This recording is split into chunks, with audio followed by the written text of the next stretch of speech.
시청자 여러분 안녕하십니까. 머니투데이 방송 신효재입니다. 오늘은 원주을 송기현 후보님 모시고 이야기 나눠보도록 하겠습니다. 반갑습니다. 네, 반갑습니다. 네, 워낙 바쁜 일정이신데 네, 출연해 주셔서 너무 감사하고요. 네. 네, 본인 소개부터 다시 한번 부탁드리겠습니다. 네, 방송을 시청하시는 원주시민 여러분 안녕하십니까.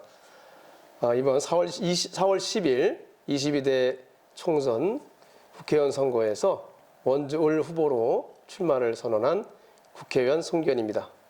네, 출마 선언도 하시고 개소식도 하시고 준비를 많이 하셨는데요. 출마의 변 좀 밝혀주시죠. 예. 네.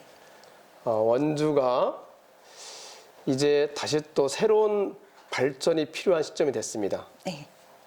원주가 지금 30년 이상 쭉 인구가 증가하다가 인구 증가세가 주춤하고 있고 결국 원주의 발전이 지금 기존의 추세로서는 지속되기 쉽지 않지 않느냐 하는 의문이 생기는 시점이 왔습니다. 이제 새로운 발전이 필요합니다. 지금 원주에는 이 새로운 발전을 이룰 수 있는 정치력이 필요합니다. 원주 시민들께서는 첨단산업 복합도시를 오송과 대구에 빼앗겼던 쓰라린 기억이 있습니다. 그러한 실패를 다시 하지 않기 위해서 지금 전국적으로 세계적으로 새로운 산업이 불같이 일어나고 있는데 이 추세에서 뒤지지 않고 전국 어디와도 같이 할 수 있는 겨룰 수 있는 사람이 필요하다면 바로 정치력이 있는 국회의원이 필요합니다.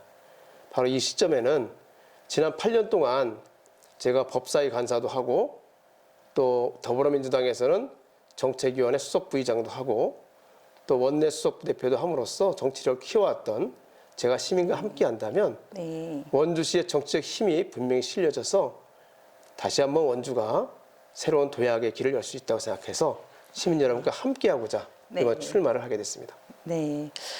중앙에서 활동을 많이 하셨잖아요. 이제 국회 활동을 재선이시기 때문에 하셨기 때문에 중앙에서 바라본 원주 또 현 지역에서 활동하시면서 느꼈던 원주 바라보는 시선도 다르고 바라보는 문제 현안들도 좀 다를 것 같아요. 어떤가요?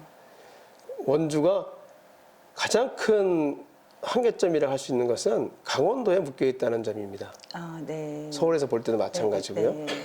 실제 시간적 거리나 공간적 거리를 봐도 다른 지역보다 예를 들어 충남, 대전 이쪽보다 결코 멀지 않은데도 불구하고 심리적으로 먼 느낌을 갖고 있는 것이 강원도에 속해 있는 원주의 큰 한계점이 되었는데요. 이제는 그런 것을 극복해야 될 시점이 된 것 같습니다. 원주 시민 스스로는 앞으로 원주가 많이 발전하고 있다고 생각하고 있고 자부심도 갖고 있는데 지금 그 한계가 지금 보여지는 것이 아닌가 싶은 생각이 들거든요. 이제는 원주가 강원도를 뛰어넘어서 중부권 핵심 도시로 되어야 되는 그런 목표를 설정해야 될 때가 왔다고 생각합니다. 지금 원주 시민들과 함께 강원도 제1의 도시 넘어서 중부권 제1의 도시로 발전할 수 있도록 제가 설계를 하고 시민 여러분의 힘으로 함께 했으면 좋겠습니다. 네. 이제 뭐 계획도 있으시고 하시는데요. 이제 후보끼리의 경쟁도 어쨌든 치러내야 되는 거잖아요. 상대 후보의 보다 장점으로 여기시는 것들이 있으실 거고, 요거는 좀 보완해서 해야겠다라고 생각하시는 것도 있을 것 같아요. 어떤 게 있어요? 장점 확실히 저기 있죠. 왜냐하면 정치력 8년 동안 시민들과 함께 쌓아왔던 국회에 쌓아왔던 정치력은 하루 이틀에 할 수 있는 게 아니거든요. 그렇죠. 제가 법사위 간사하고 또 원내 수석도 하고 그러면서 우리 당 내에서뿐 아니라 또 지금은 여당이고 또 상대 당에서 의원들 사이에 쌓아온 정치력은 결코 뭐 1, 2년에 이룰 수 있는 게 아니라 생각하거든요. 그것은 그 지금까지 원주에서 정치를 했던 분들 어느 분보다도 제가 잘할 수 있다는 자신감을 가질 수 있는 바로 그게 큰 장점이 될 것 같고요. 저는 사실 그 인간적으로 김한석 후보하고 친하기도 하고 또 굉장히 인격적으로 존중하는데 정치적인 입장에서 볼 때 저는 단점은 없다고 생각합니다. 자신감 멋지십니다. 어느 면에서나 저는 이제 지역에서 시민들과 함께 해왔고 제가 8년 동안 원주에서 국회를 출퇴근하면서 항상 지역의 의견을 많이 들어왔고 그래서 지역의 의견을 서울에 많이 반영해왔고 그래서 원주의 사정을 누구보다 잘 알고 있고 시민들의 마음을 누구보다 잘 공감하겠다는 생각이 들고요. 네. 사실 이런 점에서는 상대 후보님께서 네. 뭐 그동안의 그 어떤 경력이라든지 아니면 인격이라는 점 가지고 커버할 수 있는 부분은 아니라고 생각합니다. 그렇죠. 연륜을 따라가는 거는 쉽지는 않은 부분이기는 하죠. 그래서 이제 또 바라보실 때 잘 해결하실 수 있다고 생각되는 부분이기는 하지만 우리나라의 현 실정을 보면 남녀 간의 갈등도 많고 뭐 세대 간의 갈등도 많고 경제적인 빈익부부해서 이런 갈등도 굉장히 네, 많고요. 맞습니다. 여러 가지 갈등에 네, 휩싸이는 게 현 실정인 것 맞습니다. 같아요. 이런 부분들을 이제 가지고 계신 정치력으로 어떻게 봉합해 갈 것인가 네. 이런 문제에 대해서 좀 궁금하네요. 네, 바로 그 점을 제가 22대 국회에서 하고 싶습니다. 네. 지금 우리는 87년도 헌법 네. 체제를 갖고 있는데요. 네, 네. 그 87년도 이후에 네. 모든 사회 모든 분야가 굉장히 큰 한계점에 도달하고 있습니다. 네. 지금 네. 한참 정부와 네. 대립하고 있는 네, 네. 의대 정원 문제도 마찬가지거든요. 네, 그렇죠. 의료 부분도 지금 사회적 대탑을 통해서 해결해야 될 시점이 굉장히 많이 있습니다. 네. 교육도 네, 마찬가지입니다. 네, 맞아요. 노동 문제도 마찬가지고요. 지금 뭐 지역 규정 문제 마찬가지 있습니다. 이것이 우리가 그동안 정치권에서 미뤄왔던 것입니다. 더 이상 미뤄서는 안 됩니다. 네. 그리고 22대 국회에서는 지난 20대, 21대처럼 무조건 정치적인 입장에 따라서 왔다 갔다 하는 의견의 결정 이런 식이 돼서는 해결될 수 없습니다. 4년의 세월을 네. 4년 임기를 온전히 이 문제에 바친다는 생각으로 네, 네. 저는 지난 8년간 쌓아왔던 누구보다도 양당의 의원들을 잘 결합할 수 있는 제가 쌓아온 능력을 가지고 4년 동안 꾸준히 협의하고 또 시민들과 대화하고 또 관련 이해관계에 있는 단체 분들과도 꾸준히 대화해서 네. 결론을 하나하나 내릴 수 있도록 하는 노력을 하겠습니다. 네, 정말 중요한 문제인 것 같아요. 같은 나라에 살면서도 그렇습니다. 예, 네. 나와 다르다는 것 때문에 갈등이 이어지고 있는데요. 22대에서는 좀 봉합될 수 있었으면 좋겠다는 기대를 해봅니다. 저는 절실하게 그 네네. 필요를 느끼고 네네. 그 노력을 해야 되겠다는 결심을 하고 있습니다. 네. 또 이제 걱정되는 부분이 사실 먹고 사는 문제인데요. 네.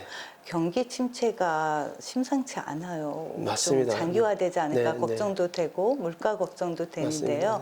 원주시의 경제 어떻게 살려야 될까요? 우선 원주시만의 문제가 아니라는 점을 네. 먼저 짚고 싶습니다. 네, 네. 제가 이번 선거운동을 하면서 원주 저희 지역구에 골목골목을 계속 다녔습니다. 네. 사실 예전 같으면 2016년도 선거 때는 제가 11시까지도 선거운동을 하며 다녔습니다. 네, 네. 근데 지금은 9시가 넘으면 네. 시민들 만나뵐 자리가 별로 없습니다. 아, 그만큼 네. 식당가가 굉장히 어렵다는 말씀을 네. 드릴 수밖에 없습니다. 네, 네. 그래서 전체는 대한민국 경제를 살려야 됩니다. 지금 수출도 어렵고 네. 내수도 어려운 상태에서 경제를 마지막 지탱시킬 수 있는 부분은 재정입니다. 재정을 효율적으로 활용해서 네. 우선 경제를 살리는 노력을 해야 됩니다. 원주는 특히 새로운 산업이 필요하다고 생각합니다. 네. 지금 의료기기와 자동차 부품과 또 드론과 같은 산업이 있는데요. 이 산업을 다른 산업 바꾼다는 것이 아니라 네. 이 산업을 고도화해서 네. 한참 높은 산업으로 만들어야 합니다. 네. AI 반도체라든지 네. 빅데이터를 적극적으로 활용해서 정말 고도화시켜서 네. 경쟁력을 키워야 된다는 생각이 듭니다. 네. 그러니까 무엇보다도 또 새로운 기업도 많이 유치해야 한다는 생각이 들거든요. 네. 그러기 위해서는 지금 이제 강원도와 원주시가 추진하고 있는 반도체 산업을 좀 더 획기적으로 하려고 하면 지금 중부권 반도체 클러스터를 원주까지 연장을 해야 됩니다. 확대를 해야 됩니다. 네. 네. 지금 다행히 여러 가지 교통 여건이 많이 좋아졌기 때문에 뭐 판교와 네. 원주까지는 사실 한 40분 정도 거리면 되거든요. 네. 그렇기 때문에 충분히 반도체 클러스터를 원주까지 확대할 수 있지 않겠느냐 생각을 하고 그렇게 된다고 하면 네. 반도체 관련된 뭐 삼성 반도체까지 사실 불가능하다고 생각합니다. 네. 하지만 삼성 반도체 하기 이전에 네. 여러 가지 필요한 무슨 팹리스라든지 이런 회사들, 뭐 창업 회사들 이런 경우는 충분히 원주에서 네. 육성도 가능하고 유치도 가능하다고 생각합니다. 그렇게 된다면 원주에 새로운 일자리가 가능하지 않을까 생각하고 있습니다. 그런 쪽으로도 우리가 정치권에서 노력을 해야 됩니다. 네. 그렇게 반도체나 이런 관련된 기업들, IT 관련된 기업들이 들어온다면 뭐 첨단 산업화되는 네. 원주로서는 더할 나위 없겠지만 그 외에 소상공인들이나 사실 네. 지금 자영업자들의 어려움이 가장 큰 거라서 네. 이런 부분들의 해결책도 좀 필요하지 네. 않을까 싶어요. 우선 비용 아니면 비용 부담이랄까요? 재정적 네네. 부담을 줄여드리는 역할을 네. 좀 해야 될 것 같습니다. 네. 제가 21대 국회에서 네. 부가가치세 간이과세 기준을 4,800만 원에서 2억으로 이제 올리겠다고 했는데 네. 아쉽게도 8천만 원까지밖에 올리지 못했습니다. 네.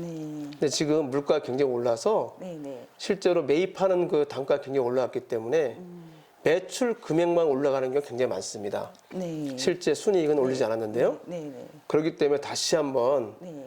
부가가치세 간이과세 요건을 좀 더 상향시켜야 된다고 생각합니다. 그래서 세부담 좀 줄이고 네. 또 자영업자분들의 세액공제라든지 소득공제법을 좀 확대해서 여러 분야에서 확대해서 네. 세금 부담을 줄이고 경비를 줄일 수 있도록 노력을 해야 되겠다 생각하고 있고요. 네. 22대에서 관련 법들을 좀 개정을 해서 네. 조금이라도 부담을 덜 수 있는 그런 노력을 해야 된다 생각하고 있습니다. 네, 다양한 공약 준비 많이 하셨죠? 예, 네, 그 많이 중에서 했습니다. 네. 예, 핵심 공약 세 가지만 부탁드리겠습니다. 첨단 산업 교육 도시를 우선 만들고 싶습니다. 네. 그 원주에 있는 의료기기나 자동차 부품 또 그 드론과 같은 새로운 모빌리티 산업을 고도화하는 첨단 산업 육성하면서 여기에 맞추어서 고등학교부터 대학교까지 대학원까지를 연계하고 다시 지역에 있는 공공기관까지 같이 연계하는 그런 것을 할 수 있는 복합적인 첨단 산업 교육 도시를 만들도록 하겠습니다. 두 번째로는 그 원주 흥업에 있는 원주역과 또 원주 흥업에 있는 세 개 대학을 합쳐서 연주 역세권에 창업밸리를 조성하도록 하겠습니다.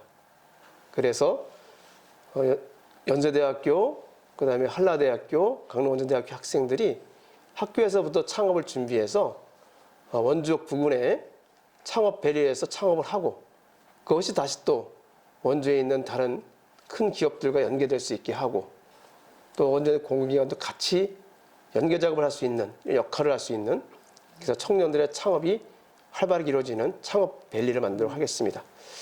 마지막으로 하나는 정말 어려운 자영업자분들 도와드리기 위해서 우선 대출금 부담이 많이 갖고 계시는 분들을 돕는 일을 하겠습니다. 대출금 지금 정부 대출을 받으신 분들이 코로나 때 받으신 분들이 그 만기 상환 기간이 돼서 굉장히 어려움을 많이 겪고 계시거든요.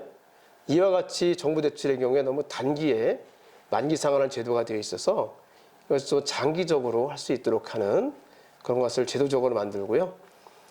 특히 또 정부 대출의 경우에 그 만기 연장이 안 되는 케이스도 있습니다. 네. 신용보증기금에서 보증을 한 케이스에는 만기 연장이 안 돼서 소장님께서 어려움을 겪으신 그 말씀을 직접 들었습니다.